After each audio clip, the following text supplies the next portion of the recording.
Oh, good day everybody. Good to see you back again. I haven't done a video for a while, but anyway, I'm off to see my father for Father's Day. It's Sunday the 4th of September, Father's Day here in New Zealand, and I think Australia as well, and possibly other countries, I don't know. Just setting off from this new service station I found in a new subdivision they're just building to accommodate all the extra people moving to the area. Big new shopping centre over there in front of us. Supermarket, department stores, big car park. Looks like it's going to be very big. Anyway, yeah, I've already been going for 20 minutes, but I thought I'd better fuel up before I carry on. We've got about another 40 minutes of riding to do. The weather's not looking too good. I've got my rain jacket on, just because I've gone to the trouble of putting it on. It probably won't rain now. But anyway, it's there just in case. And I'm going to include a bit of video shortly of how the 690 cruises on the highway. It's really good. I really like it. And you'll get a bit of an idea of how it goes on our roads. Anyway, I'll catch up with you shortly.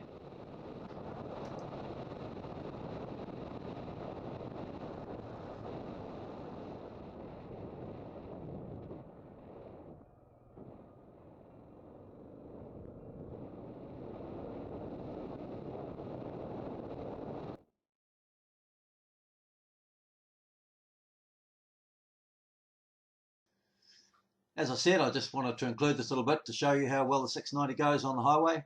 Cruises along really nicely.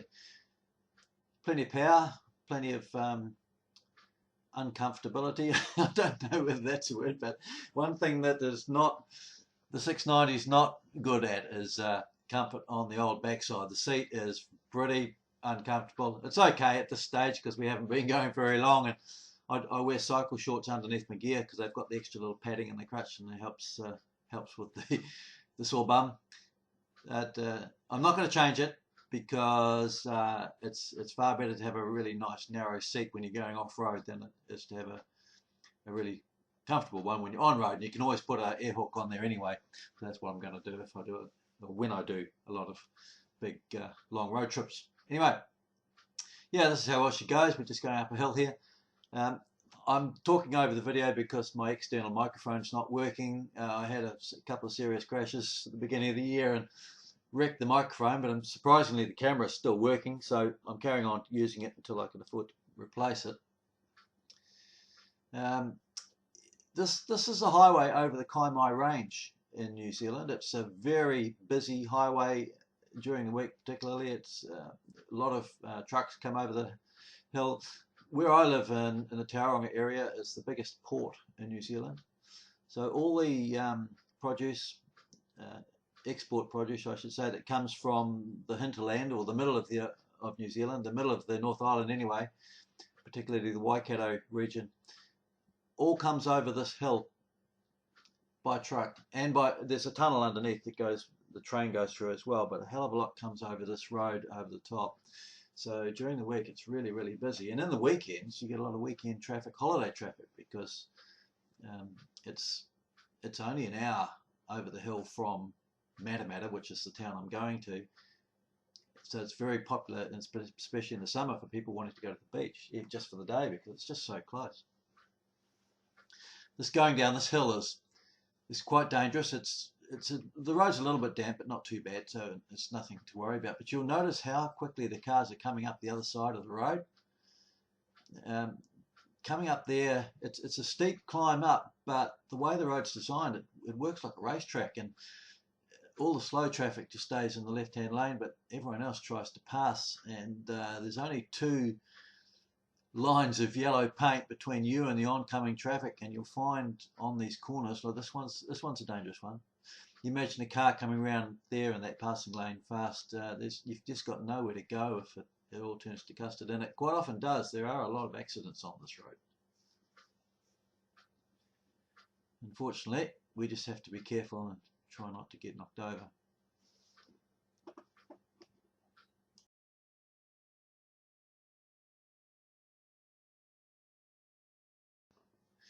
Now, just coming into the town of Matamata in central Waikato, central North Island, New Zealand.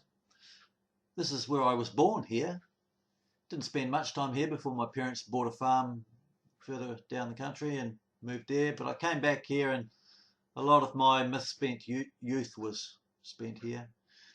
And then later on, I came back again to take over my grandfather's farm, which I bought and farmed here for 19 years in total before I left in the year 2000. So it's 16 years since I lived here. It hasn't changed much. The road surface certainly hasn't improved. It doesn't look like they've touched the road since I left. Yeah, it's all very familiar.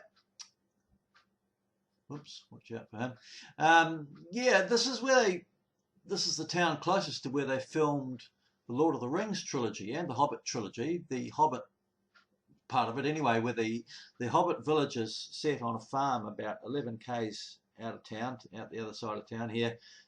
And it's a nice little valley and a stream and a waterfall, a little pond, and they built all the Hobbit holes, the Hobbit houses in the hillsides on this farm. When they filmed it the first time round, they took everything away, and they might have left just one Hobbit house there for tourists to look at, not thinking people would be that interested, I don't think. Anyway, they were, and it's a huge tourist business now. After they finished filming The Hobbit, they left the set behind, so it's all there, the houses, the little pathways and bridges, and yeah, the whole little village of where the hobbits lived is still there, and it's very, very popular, particularly with Japanese tourists. So they come here, flock to Matamata. It's been a huge financial boost to the town. Look how busy it is on a Sunday afternoon. It's incredible. There's lots of restaurants and food places and shops all based around the Hobbiton theme. Just up here on the left hand side you'll see the Visitor Information Centre, where the tourists can come and learn all about the place and then get on the bus and go and visit Hobbiton. There it is there, just on the left, and you'll see a bus there, the green bus. Oh, there it is. Just ready to take a load of tourists up there. Now while we're here, it's nearly lunchtime, so I'll just call in at McDonald's and grab some lunch for Dad, so I can go and have lunch with him. He loves ice cream for lunch, so I'll grab him an ice cream sundae and get myself a burger or two.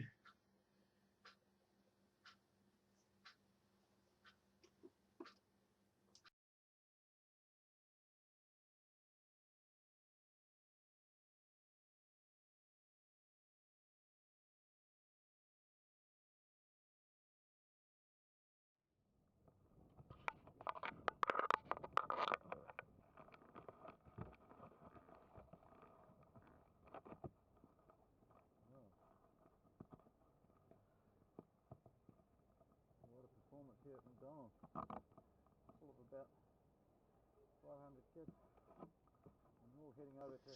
Well, I had to wait bloody ages to get out of McDonald's. It's place was full of about 5,000 kids. I think there's a sports tournament happening next week over just where I come from in Tauranga, called the Ames Games. It's all for 12 and 13-year-old kids from around the country.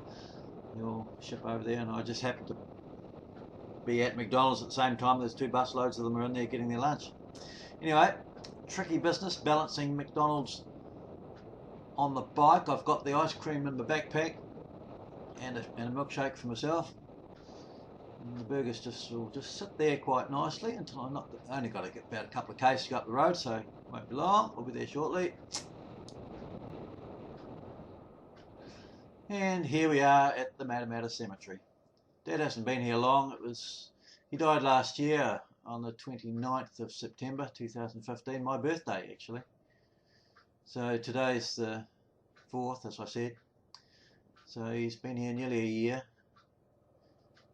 We'll be back here shortly. As you'll see once we get down, he's in the new bit right down the back here. And as yet we haven't got him a headstone. It's been done, it's been made, but we're going to wait for the 1-year anniversary before we get the family together and come over here and see the old boy and unveil the headstone. So there he is, sitting there in the sun, in the rain and the wind. Fortunately, his grave is right by a tree, so it's really quite pleasant here on a sunny afternoon. Not too bad today either. It's not wet, it's just a little bit cloudy and very muggy, very humid and damp. cloudy. That's all right. We'll have a good afternoon.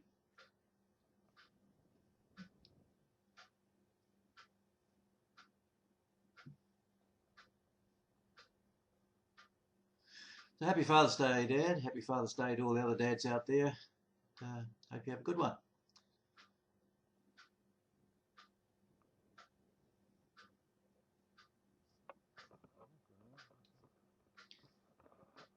Just getting ready to head home now, and I was wandering around the cemetery looking for some other relatives. I'd forgotten where they all were. I didn't even know where a lot of them were. Found my grandparents, and I forgot to take the camera with me, so I didn't film it. But if you just see that little brass plaque just above the seat, on the other side of the seat there, that's old Uncle Phil. He was Dad's Uncle Phil, and he survived the war, and then he was going to the beach one day, Wangmatar Beach, and he crashed his car and killed himself.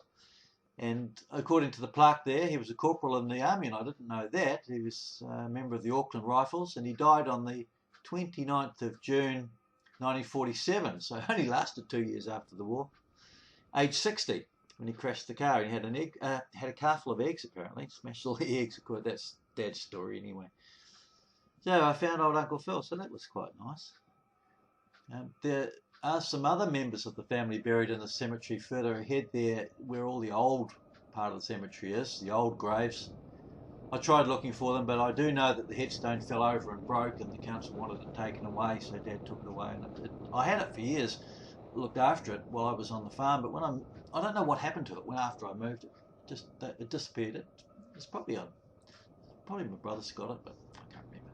Anyway, that's it. See you later.